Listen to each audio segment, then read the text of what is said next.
Je ne pouvais pas rester, je suis recherché. J'ai préféré à la place d'écrire un livre. Voilà. Et donc le livre, Le Malaise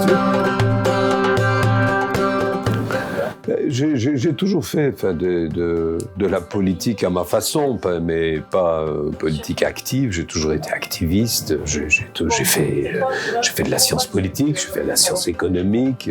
J'ai travaillé aux Nations Unies, donc j'étais sur le terrain. La chose politique m'habite en quelque sorte. Et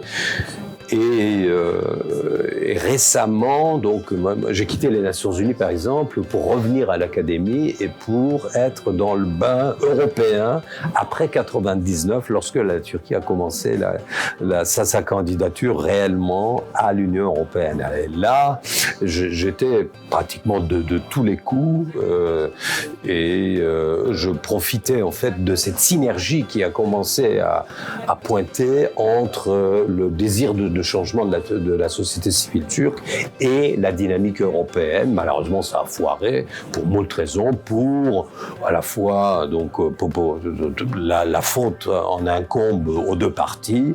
Les Européens n'ont rien compris à la Turquie, n'ont pas voulu finalement de la Turquie, et le gouvernement et le régime turc s'est senti pousser des ailes sans aucune raison, sans réfléchir une seconde que tout ce qui se passait de positif en Turquie à partir de 99, c'était grâce à la dynamique européenne. Donc il y avait en fait c'est un rendez-vous manqué.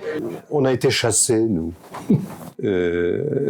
C'était notre tour d'être chassés en fait.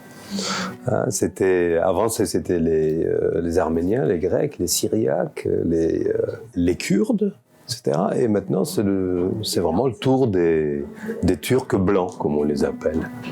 Et cette république qui a été bâtie, créée, inventée, imaginée sur des bases, à mon avis, complètement bancales, dont je parle dans le livre, eh bien, éjecte, en fait, toute intelligence, entre guillemets, toute curiosité, toute différence, en fait.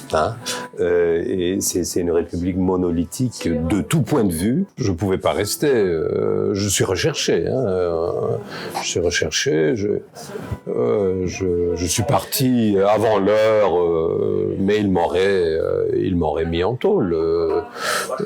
Exactement comme mon ami Osman Kavala, ou alors comme ce dirigeant kurde, Selahattin Demirtas, 50 000 autres personnes qui sont aujourd'hui en prison en Turquie. Toutes les lacunes du départ, de la création de la République, de l'invention de la nation reviennent à la charge, reviennent vraiment, sont vomis aujourd'hui, en quelque sorte. Et on voit que ce pays manque réellement de contrat social, en fait. C'est un pays à problème, c'est un pays où les gens vivent ensemble, mais font semblant de vivre ensemble. En fait, ils vivent ensemble pas parce qu'ils sont nés là-bas, mais sinon, il y a pratiquement plus rien qui les lie, qui les relie, qui en fait une société au sens noble du terme, si vous voulez. Les partenaires de la Turquie n'ont absolument aucune vision et aucune capacité d'analyse pour comprendre ce malaise. En général, les Occidentaux font en sorte que, on apaise, on caresse le dictateur dans le sens du poil, parce qu'ils n'ont aucune autre notion, n'est-ce pas, par rapport à comment traiter, parce que les démocraties ne savent pas traiter avec les non-démocraties. Ça, c'est un problème très contemporain. C'est idem avec les Russes. On ne sait pas parler aux Russes.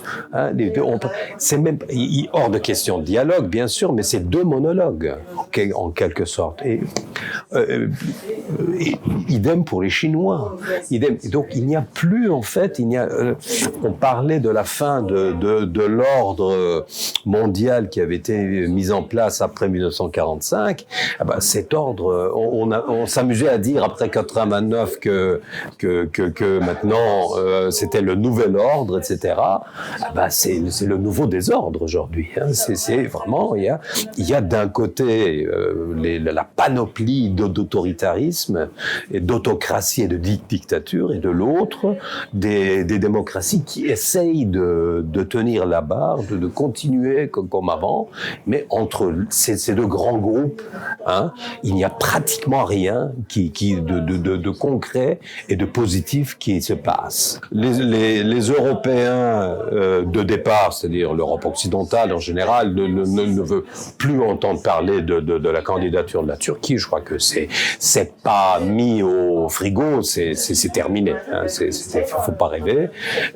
Mais ça va rester comme un problème. Donc, l'Europe, dans les décennies à venir, va devoir cohabiter, hein, géographiquement, avec deux grosses non-démocraties à son est, c'est-à-dire à savoir la Russie et la Turquie. Et ça va pas être facile.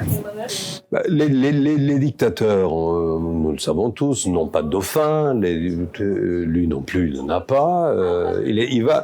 C'est quelqu'un qui a tellement péché, qui a fait tellement d'erreurs et qui a tellement violé la Constitution et les lois, hein, qu'il ne peut pas se permettre de partir en perdant des élections, hors de question. Donc là, il faut arrêter d'être naïf. Il y a de toute façon les alternatives politiques qui existent en Turquie, c'est pas des vraies alternatives politiques. Ce sont des gens qui veulent simplement remplacer le modus operandi d'Erdogan, et en fait ils n'ont pratiquement rien d'extraordinaire ou de révolutionnaire à proposer au peuple turc pour changer les choses. Je crois que ce qu'on appelle les minorités non musulmanes, d'abord, au départ, c'était pas des minorités. Elles sont devenues minoritaires parce qu'elles ont été annihilées, n'est-ce pas? C'était des composantes à part entière de la société ottomane. Hein, mais pas de la société turque, hein, qui est moniste, qui est donc monolithique, etc. Donc monolingue, monoculturelle, etc. Donc, mais j'ai toujours pensé que la perte, enfin la disparition de ces composantes non musulmanes de la Turquie, enfin de l'Empire ottoman et de la Turquie par la suite, était une grosse perte de civilisation. Hein, évidemment, on peut pas faire revenir les morts, mais on pouvait parfaitement, en tout cas, réfléchir aux causes profondes qui ont fait que qu'elles n'existent plus aujourd'hui. Hein. Et c'est ce travail de mémoire qui m'est très important. Je fais partie de la fondation Hrant Dink. J'ai beaucoup travaillé avec lui avant son assassinat. J'ai travaillé avec le patriarcat œcuménique de Constantinople. Je travaillais avec les Syriaques, etc. Mais tout ça, c'est le travail c'est les politiques de mémoire, on appelle ça, hein, dans la terminologie. Et je pensais que là, il y avait une dynamique réelle, importante, de façon à guérir cette société malade, en fait, ce malaise turc en quelque sorte. Une fois de plus, en tout cas pour l'instant, ça a foiré.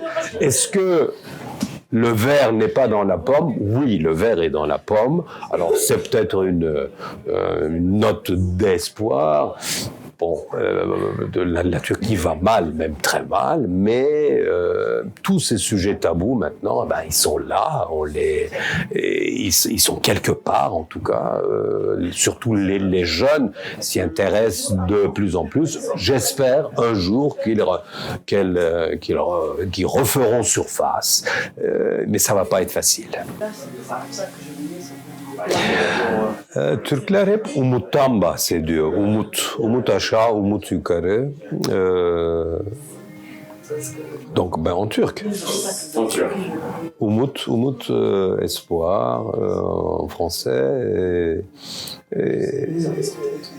Ama hiçbir zaman kendilerine o umudun nasıl hayata geçeceğini